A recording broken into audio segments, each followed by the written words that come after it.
Hello, beautiful souls. Welcome back. My name's Loretta, and you're at Mother's Tarot. If you're first time here, welcome. Thank you for being here. And I want to thank all my subscribers. This is a continuation of Journey of Souls. This is part 2. I did an intro to the first one about the author, basically.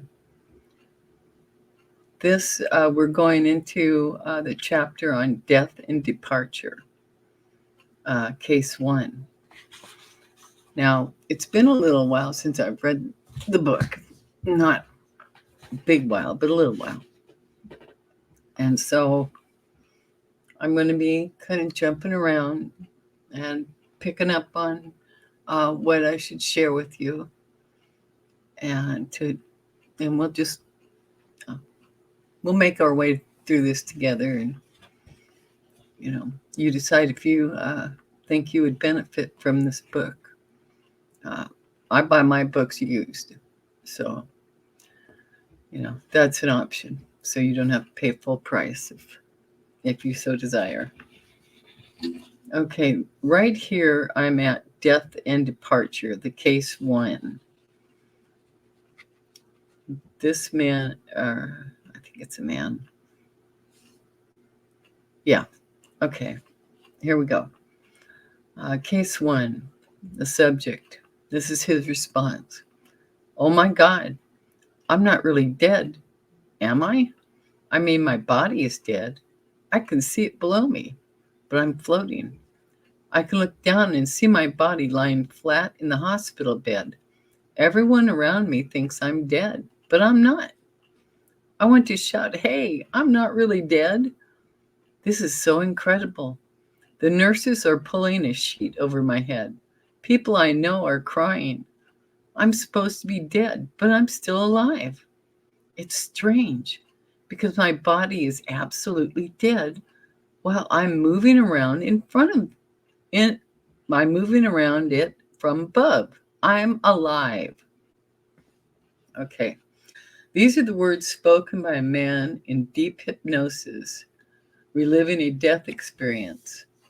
His words come in short, excited bursts and are full of awe as he sees and feels what it is like to be a spirit newly separated from a physical body.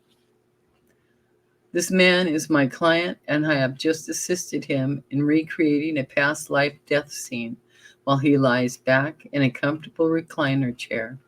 A little earlier, following my instructions during his trance induction, this subject was age regressed in a return to childhood memories.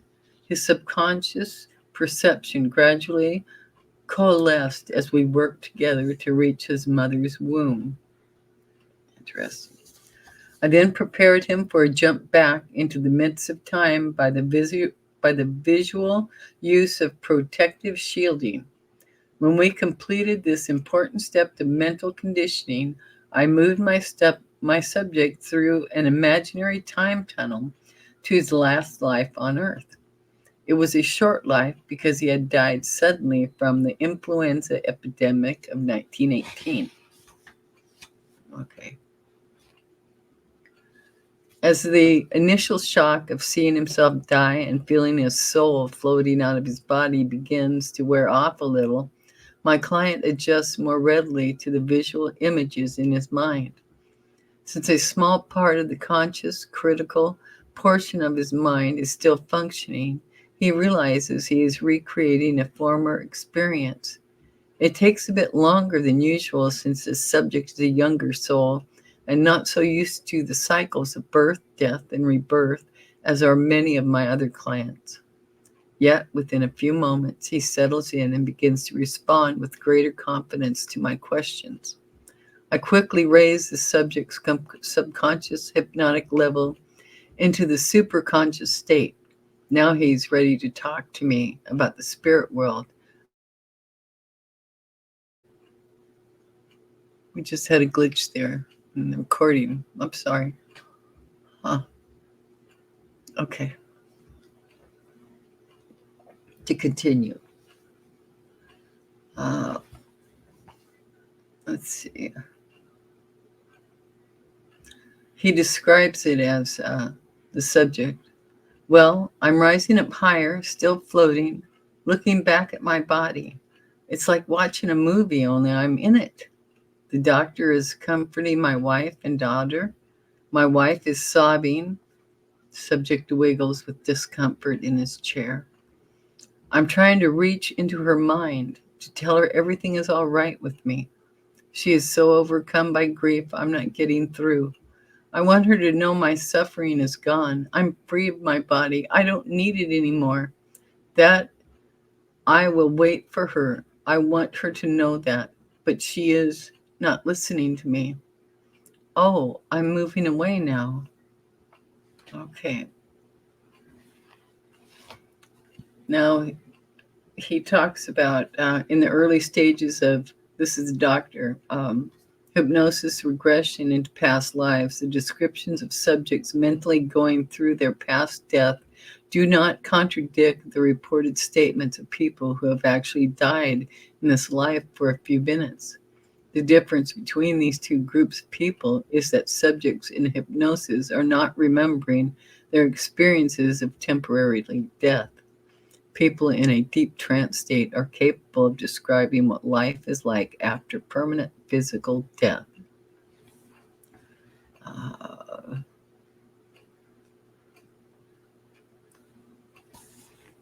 All these people report a euphoric sense of freedom and brightness around them. Some of my subjects see brilliant whiteness totally surrounding them at the moment of death, while others observe the brightness is farther away from an area of darker space through which they are being pulled. This is often referred to as the tunnel effect and has become well known with the public. Okay. And he says, my second case will take us further into the death experience in case 1.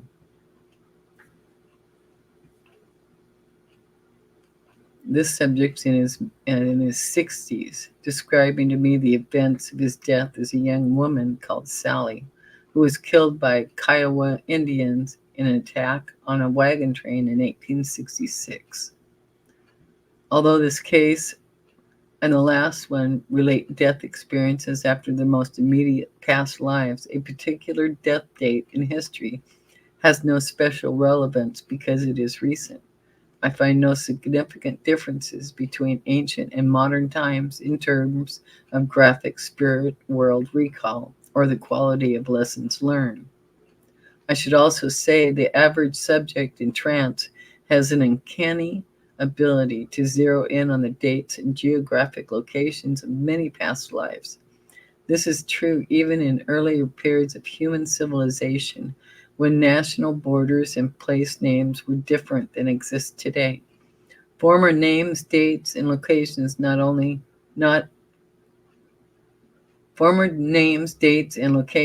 not always be easily recalled in every past life, but descriptions about returning to the spirit world and life in that world are consistently vivid. Okay. So he's talking about case 2.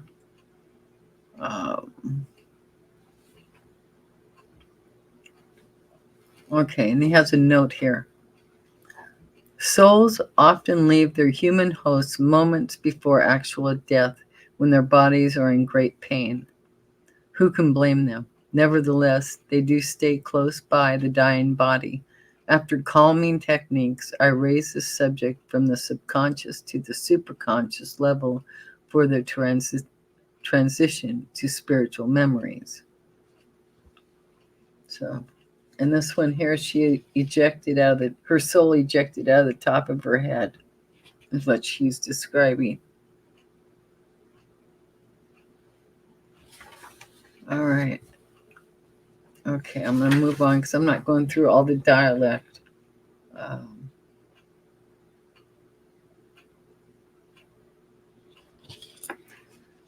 And then he says, after some dialogue here, contrary to what some people believe, souls often have little interest in what happens to their bodies once they are physically dead. This is not callousness over personal situations and the people they leave behind on earth, but an acknowledgement of these souls to the finality of mortal death. They have a desire to hurry on their way to the beauty of the spirit world. However, many other souls want to hover around the place where they died for a few earth days, usually until after their funerals. Time is apparently accelerated for souls, and days on earth may be only minutes to them. There are a variety of motivations for the lingering soul. For instance, someone who has been murdered or killed unexpectedly in an accident often does not want to leave right away. I find these souls are frequently bewildered or angry. The hovering soul syndrome is particularly true of deaths with young people. Okay.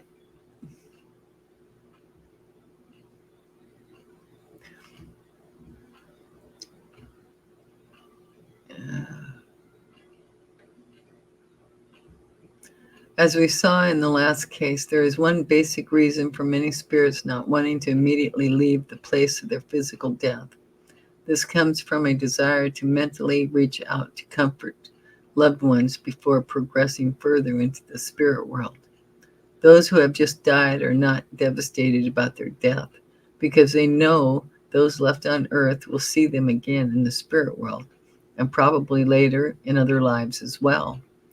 On the other hand, mourners at a funeral generally feel they have lost a loved one forever.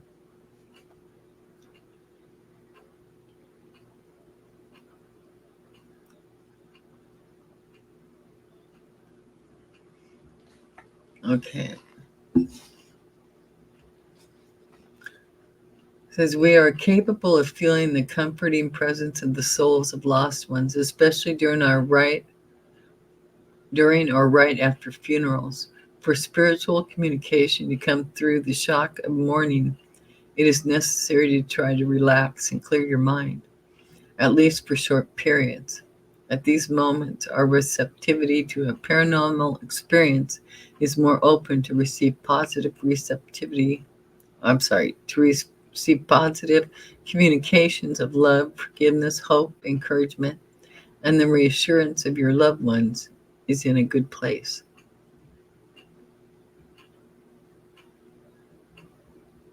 Okay.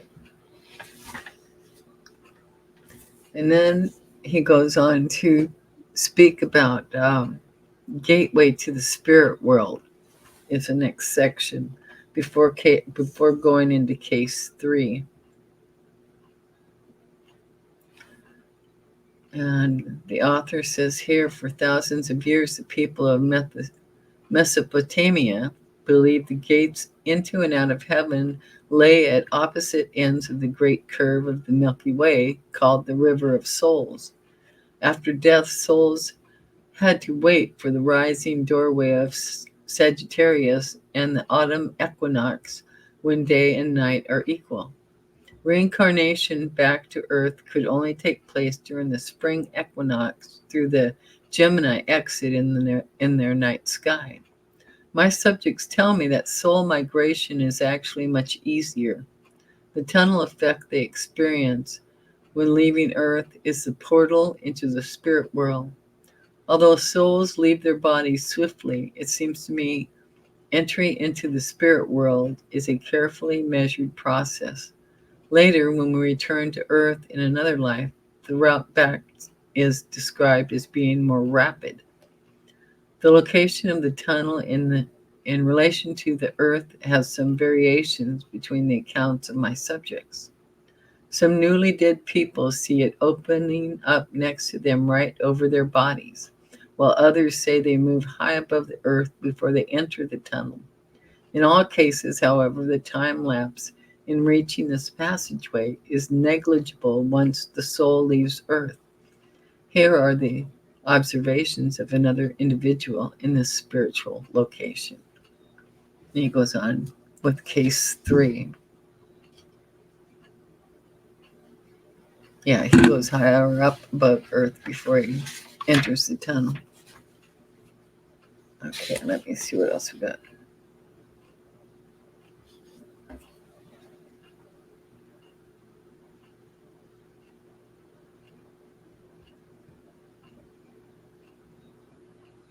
It says this particular subject, having been taken through the death experience in the tunnel, continues to make tranquil mental adjustments to her bodiless state while pulling further into the spirit world.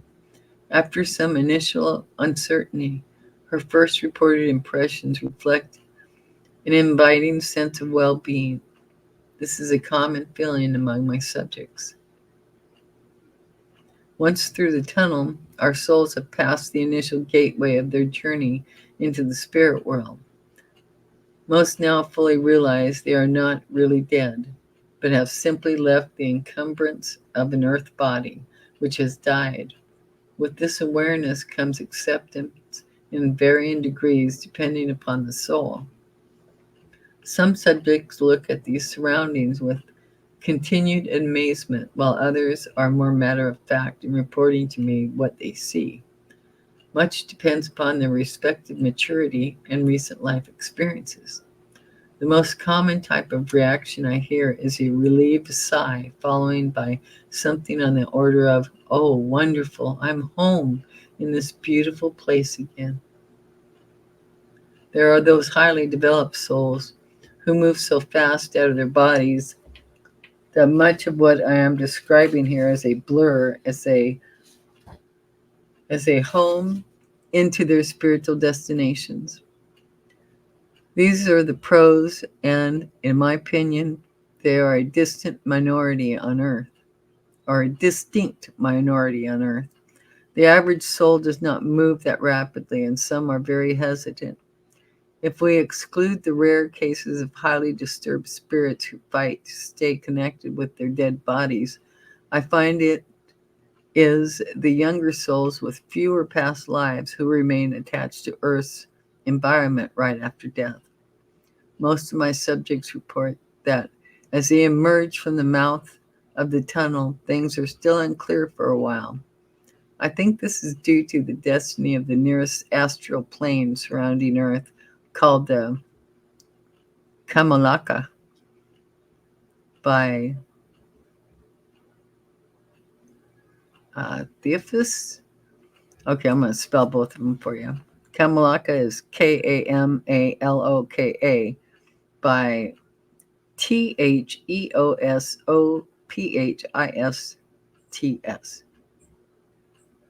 Theosophist? Okay. Next case describes this area from the perspective of a more analytical client. The soul of this individual demonstrates considerable observational insight into form, colors, and vibrational levels. Normally, such graphic physical descriptions by my subjects occur deeper in the spirit world after they get used to their surroundings. Okay, let's see where else. How are we doing on time?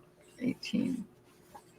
And then the next area he goes into is the displaced soul. Let me see how long this one is. Yeah, this one's a bit longer. Okay. So I'm going to end this one here. And I hope this helps in some way. If you're listening, thank you.